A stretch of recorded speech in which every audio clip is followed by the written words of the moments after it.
Donc bonjour, donc chapitre sur les piles. On va voir le fonctionnement d'une pile. Alors, dans les piles, il y a une réaction chimique. Cette réaction chimique produit des électrons. Et c'est ces électrons donc, qui fournissent le courant de la pile. Alors les réactions chimiques qui produisent des électrons sont les réactions d'oxydoréduction. Donc dans les piles, il y a des réactions d'oxydoréduction. Voilà. C'est comme ça que fonctionnent les piles. Donc avant de voir comment fonctionnent les piles, je fais un petit rappel sur le principe des réactions d'oxydoréduction. Alors, donc voilà, j'ai pris un exemple, des ions cuivre qui réagissent sur du zinc, et il se forment des atomes de cuivre et des ions zinc. Alors, à l'échelle microscopique, voilà ce qui se passe. Donc, les deux espèces, les deux réactifs se rencontrent à l'échelle microscopique, et le zinc cède 2 électrons au cuivre. Voilà ce qui se passe à l'échelle microscopique. Donc on dit qu'il y a un transfert direct d'électrons du zinc au cuivre. Okay, voilà, c'est comme ça que ça fonctionne. Voilà, donc là il y a les deux espèces, les deux produits formés. Alors, dans les piles, il y a une réaction d'oxydoréduction, sauf que c'est un peu différent. Le zinc, les deux espèces redox sont séparées physiquement. Elles ne se touchent pas, mais elles sont en contact électrique. C'est-à-dire qu'il y a un conducteur entre les deux. Donc si je fais un petit schéma, ça donne ça. Voilà, il y a un conducteur électrique, ça correspond d'ailleurs au circuit électrique, et les deux électrons, il va y avoir transfert d'électrons via le conducteur électrique. Voilà, comme ceci. Alors pourquoi y a-t-il transfert d'électrons? Reprenons au départ. En fait, le zinc cède 2 électrons au cuivre parce qu'en fait il y a une tension entre. Donc là je reprends le premier cas. Il y a une tension entre les deux atomes, il y a une tension électrique, et donc il y a un petit champ électrique entre les deux atomes, et donc le champ électrique crée une force électrique sur les électrons, et ils sont transférés. Si à la place du cuivre, je mets, je sais pas moi, un atome d'aluminium, et il va rien se passer, il va pas y avoir de tension. Mais quand on met du zinc, un atome de zinc et un ion cuivre côte à côte, il y a une petite tension, donc un champ électrique, donc une force électrique, et donc que subissent les électrons, 2 électrons, et il y a transfert. Alors bon, ça il faut admettre que quand on met du zinc et des ions Cu2+, voilà, il y a une petite tension, voilà, il y a un champ électrique, ça il faut l'admettre. Eh bien, c'est la même chose ici. Ici on a le zinc, ici on a le cuivre. Il y a une tension entre les deux, tension électrique. Donc du coup, dans le conducteur, il y a un champ électrique. Donc du coup, les électrons ici subissent une force, et tout du long, les électrons subissent une force électrique qui vont amener jusqu'au cuivre. C'est ça le principe. Alors, il est important dans les piles que les deux espèces chimiques qui réagissent ne soient pas en contact physiquement. Voilà, ça c'est important. Ça c'est la première chose. Et ensuite, pour qu'on ait une tension stable au début, dans les piles, il faut les 4 couples, les 4 espèces des 2 couples redox. C'est-à-dire que si on fait une pile avec ça, par exemple, eh bien, il nous faudra aussi Zn2+ et Ci pour qu'on ait une tension stable. D'accord? Bon, c'est ce que je vais montrer à la suite. Alors attendez simplement. On lit quand même, dans une réaction d'oxydoréduction classique, c'est-à-dire ici, le transfert d'électrons a lieu quand l'oxydant et les réducteurs sont en contact, voilà, transfert direct. Dans une pile, l'oxydant et le réducteur ne sont pas en contact physiquement, ils sont en contact électriquement, via le conducteur. Voilà, ils sont reliés par un conducteur électrique. Le transfert d'électrons se fait par l'intermédiaire de ce conducteur. Donc du coup, les électrons qui circulent à travers le conducteur forment le courant électrique débité par la pile. Donc il s'agit d'un transfert indirect d'électrons, pas comme dans ce cas où le transfert est direct. Voilà, c'est en ça que c'est particulier. On a un transfert indirect. Mais sinon, voilà, dans les calculs, ça sera comme une réaction d'oxydoréduction normale, on va dire. Alors, étude d'une pile. Alors voilà, donc on va étudier une pile. Donc on fait dans un laboratoire ou dans un lycée, on va dire, avec ces 2 couples là, très bien. Alors, les réactifs, hein, les espèces qui réagissent sont Cu et Ag+, hein, dans cette pile. Voilà. Donc Cu va se transformer en Cu2+, et Ag+, va se transformer en Ag.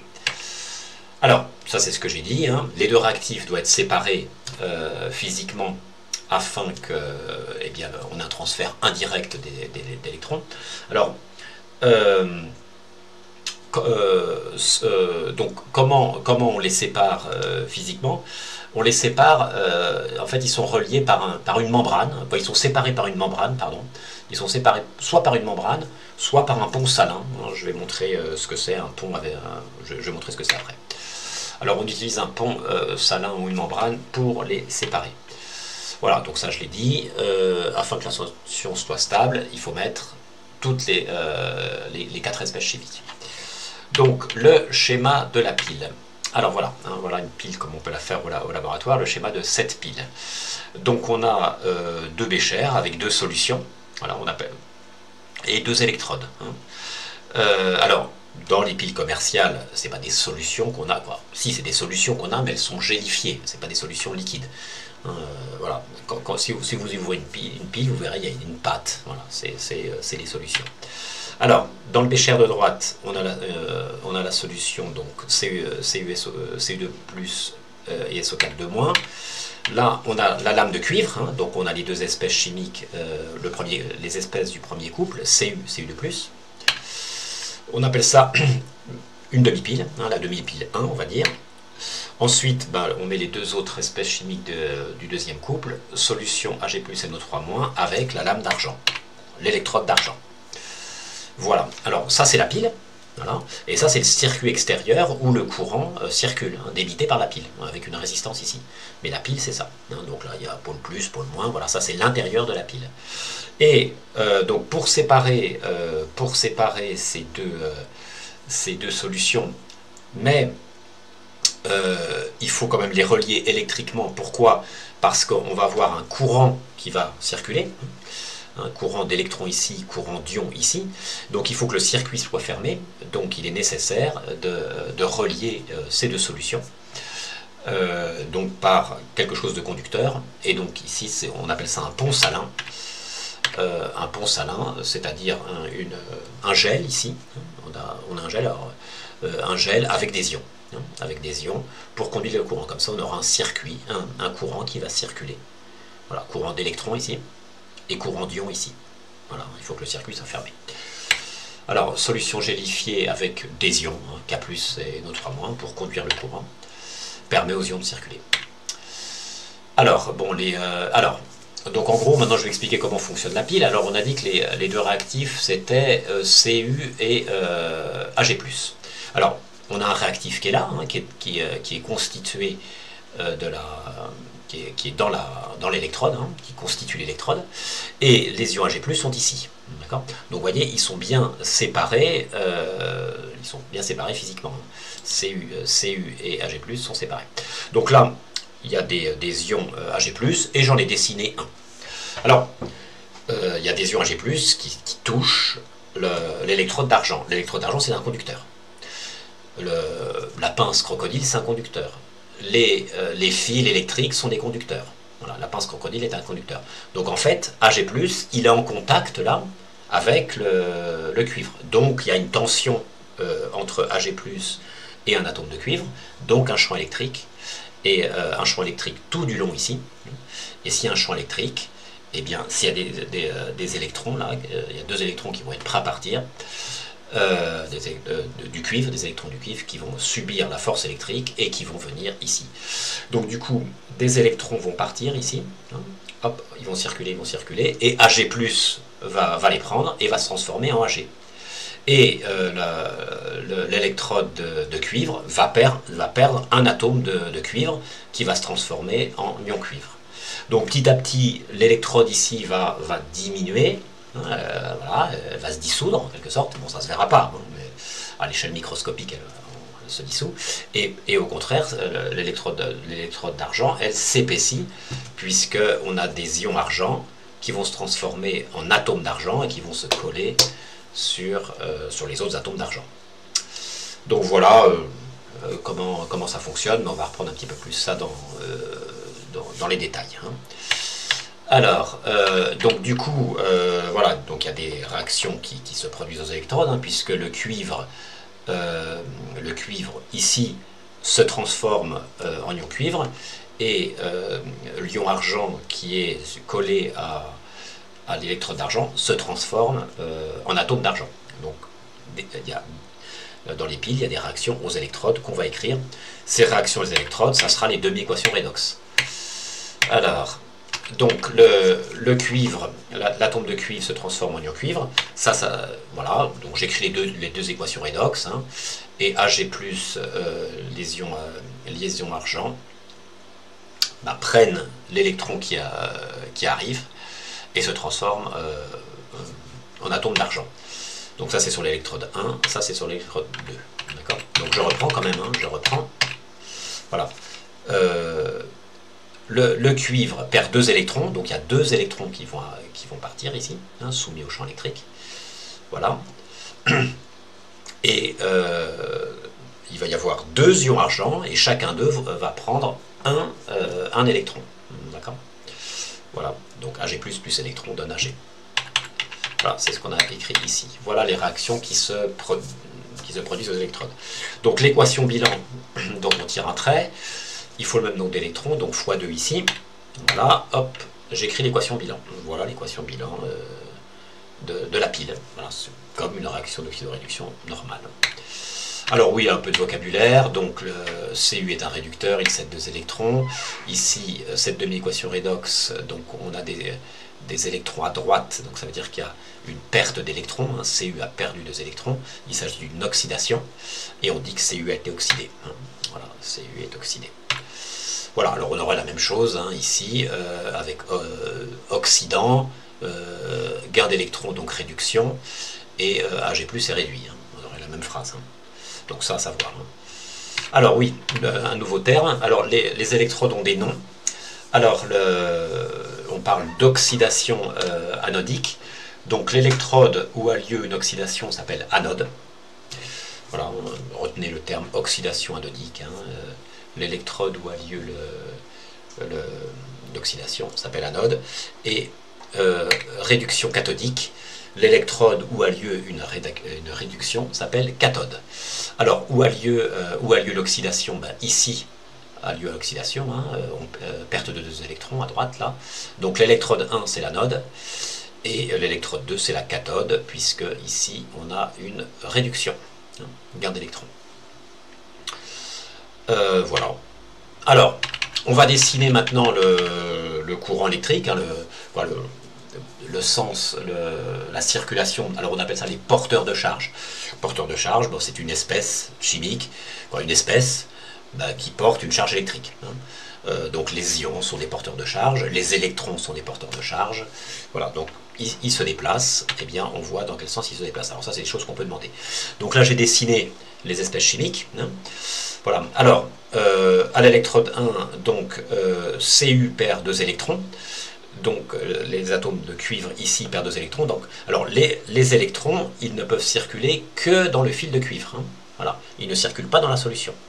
Donc Cu perd 2 électrons, donc ces 2 électrons partent ici. Donc on les dessine, hop, hop, ils arrivent ici. Donc là on a le sens de circulation des électrons. Voilà. Et dans les solutions, les ions vont circuler aussi. Alors, c'est pas compliqué. Les charges moins circulent dans un sens. Voilà, comme ça. Toutes les charges moins circulent dans ce sens-là. Et les charges plus circulent dans ce sens-là. Voilà. Alors, attention, les électrons ne circulent pas dans la solution et les ions ne circulent pas dans les fils. D'accord ? Donc, les électrons circulent dans ce sens-là. Les anions, les charges moins, vont circuler dans ce sens-là. Donc le NO3- va circuler de gauche à droite, comme ceci dans le pont salin, NO3- et SO4 de gauche à droite. Hein. Donc on l'écrit tac, tac et tac. D'accord ? Dans le même sens que les cations circulent dans l'autre sens. Voilà. Donc on a un double courant, hein, dans la solution, courant dans ce sens-là et courant dans l'autre sens. Voilà le sens de déplacement des électrons. Alors, On pouvait éventuellement s'inquiéter au départ, parce que ici il y a un pont salin. S'il y a un pont salin, ça veut dire que les ions peuvent circuler. Donc on pouvait se dire, mais après tout, Ag+, il pouvait circuler comme ça, arriver ici, et réagir directement sur Cu. C'est ce qu'on ne voulait pas. Hein. Au début, on voulait séparer les deux réactifs Cu et Ag+. Mais on voit que Ag+, non, en fait, Ag+, il va vers l'électrode. Donc en fait, voilà, on est sûr que il n'y a pas de contact physique entre ce réactif-là et Cu. Voilà. Alors, oui. Alors, on va mettre aussi maintenant le sens du courant et le pôle plus et le pôle moins de la pile. Alors, vous savez que le courant électrique, le courant électrique I, donc ça se note, hein, circule dans le sens inverse aux électrons. Donc le courant circule comme ceci. D'autre part, on sait que dans un générateur, le courant sort par le pôle plus du générateur. Alors, mon générateur, c'est ça, la pile, c'est ça. Hein, alors, ça, c'est l'extérieur de la pile. Donc ici on a un pôle, hein, une électrode constitue un pôle plus ou pôle moins, et l'autre électrode constitue l'autre pôle plus ou pôle moins. Donc le courant sort par le pôle plus du générateur, donc l'électrode d'argent constitue le pôle plus. Voilà, pour ça ok, c'est ce que j'ai mis, essence de vie, et le pôle plus pour l'électrode d'argent, et le pôle moins pour l'électrode de cuivre. Hein. Voilà, donc ça c'est ce que j'ai mis en rouge à savoir. Hein. Sens de circulation de I, donc c'est le sens inverse de circulation des électrons, et le courant sort par le pôle plus de la pile. Donc voilà, ça on peut vous demander de dessiner voilà, ça, le sens du courant, sens des porteurs de charge, sens de circulation des porteurs de charge, pôle plus, pôle moins, sens du courant. Alors, maintenant quelque chose de très important, donc une pile en fait, vous voyez, une pile, ça fournit des électrons. Hein, ça fournit des électrons au circuit extérieur. Et une grosse pile va fournir beaucoup d'électrons. Donc ce qu'on veut savoir, c'est si ça fournit beaucoup d'électrons ou pas beaucoup. Alors simplement, on ne le note pas en nombre d'électrons, on le note en coulomb. Hein, à chaque fois qu'un électron part, eh bien, la pile fournit la charge correspondant à un électron. C'est-à-dire 1,6 10-19 coulombs. Voilà. Et donc s'il y a 1 milliard d'électrons qui sont partis, eh bien, la pile aura fourni 1 milliard fois 1,6 10-19 coulombs.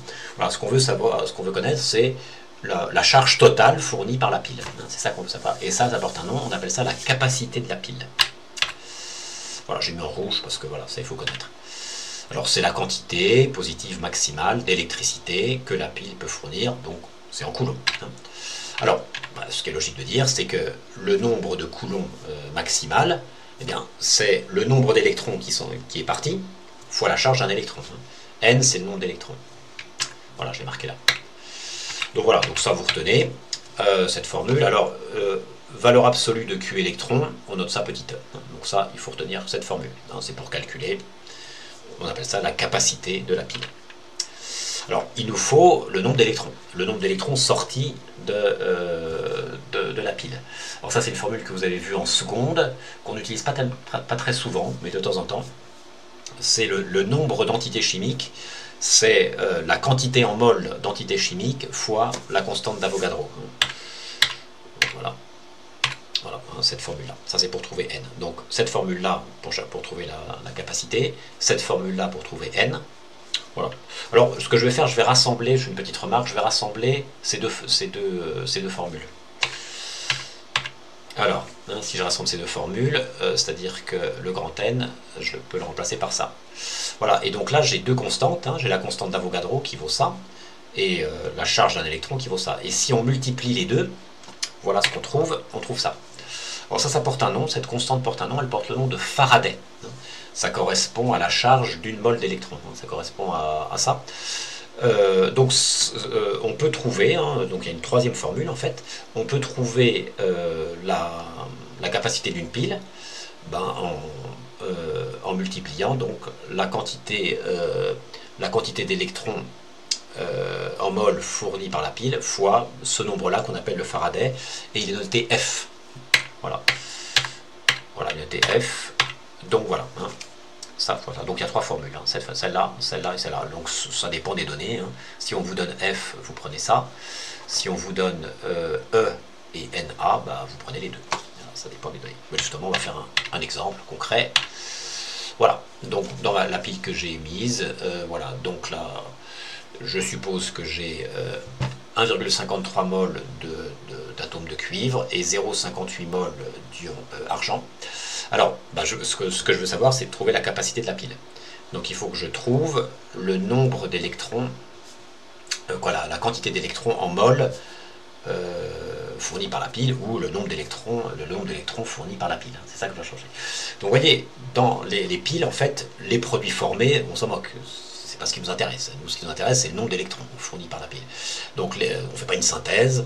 Donc le tableau d'avancement, on le remplit d'une façon un peu bizarre. On va remplir que la moitié. Hein, voilà, puisque nous, on ne fait pas une synthèse. Les produits formés, on s'en moque. Ce qui nous intéresse, c'est le nombre d'électrons fournis par la pile. Et comment on va le connaître, ce nombre d'électrons? Eh bien, ça va dépendre de la quantité des réactifs consommés. Plus il y a de réactifs consommés, plus la pile va fournir d'électrons. Donc ce qui nous intéresse, nous, c'est les réactifs. Il faut trouver le réactif en défaut. C'est ça qui est important. Donc on cherche le réactif en défaut. Bon, là, j'ai fait rapide. Hein, voilà, hein. On remplit tout ça. Hein, voilà, bon, ça, on connaît. Hein. On remplit le tableau. Voilà, et on trouve que le réactif en défaut, c'est Ag+. D'accord. Donc du coup, il y a 0,58 mol d'ions Ag+, qui sont consommés, et ça va donner une certaine quantité d'électrons. D'accord.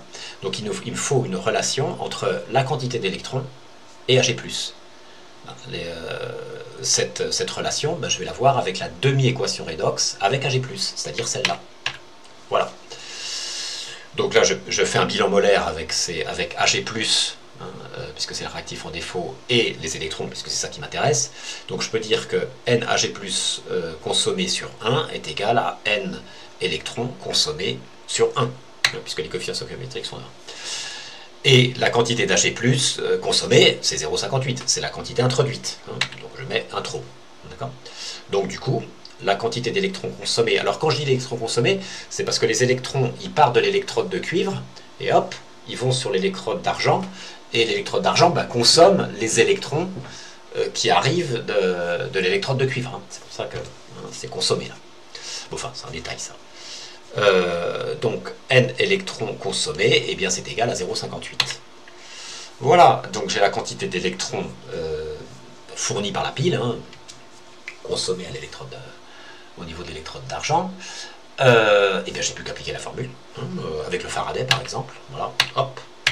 Et voilà, donc j'ai la quantité, la capacité de la pile. Alors, juste une petite remarque, parce que les fabricants de piles, comme unité, ils mettent pas souvent coulomb. Ils mettent soit ampères-heure, par exemple. Ils mettent par exemple 5 ampères-heure.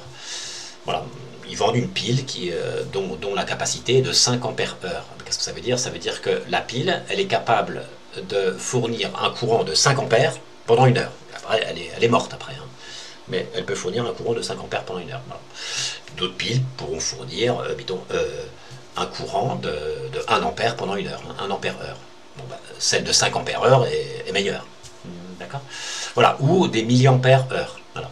Et donc il faut connaître la relation, la correspondance entre les coulombs et les milliampères-heure. Donc voilà, j'ai juste 2 remarques à faire et c'est fini.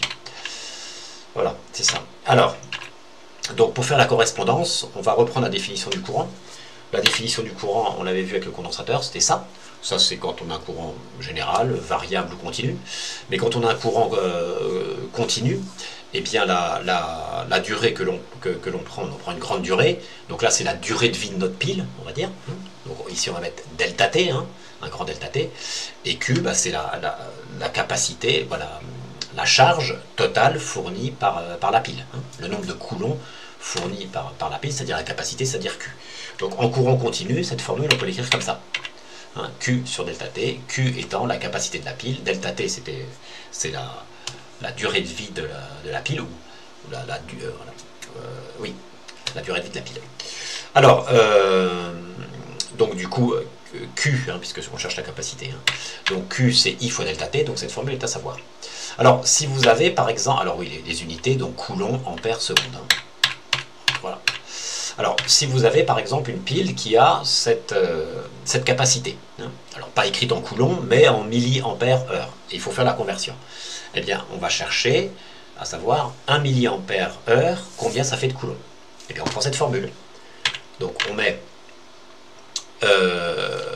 donc Q égale I fois delta T. Alors, qu'est-ce que ça veut dire qu'est-ce que ça veut dire 1 milliampère? Ça veut dire un courant de 1 milliampère, et la durée, c'est 1 heure, qu'on met en secondes. Donc 1 milliampère en ampères, bien sûr, donc ça fait 10,3 ampères, fois 3600 secondes. Voilà, et ça, c'est des coulombs, d'accord, hein, puisque c'est un produit, là, c'est ce produit-là. Ça, c'est des coulombs, et donc ça fait 3,6 coulombs. Donc je sais que 1 milliampère heure, ça fait 3,6 coulombs. Voilà, ensuite je fais proportionnalité avec ça, et je trouve ma capacité en... alors qu'est-ce que... donc là je cherchais combien de coulombs, je trouve ma capacité en coulombs, donc ça fois ça divisé par ça, et voilà. Donc ma pile, une pile de 459,4 milliampères-heure, pour capacité, ça correspond à une capacité de 1653 coulombs. Enfin, dernière chose, parce que là, ce que je vous ai montré comme schéma, comme pile, c'était une pile d'un laboratoire. Maintenant, on prend une pile commerciale. Alors, j'ai pris les piles cylindriques. Hein, les piles cylindriques de 1,5 volts ou 4,5 volts, une pile cylindrique. Alors, les deux réactifs, alors ça dépend des piles cylindriques. Hein, dans celle que j'étudie, moi, c'est celle-là. C'est du zinc et du dioxyde de manganèse, hein, MnO2. Alors, voilà le schéma. Hein. Donc, ce que je veux bien vous montrer, c'est que donc là, il y a une réaction d'oxydoréduction entre le zinc et MnO2. Hein. Et il est important que ces deux réactifs soient séparés. D'accord? Donc là, ça va être par une membrane. Hein, alors, on va regarder un petit peu.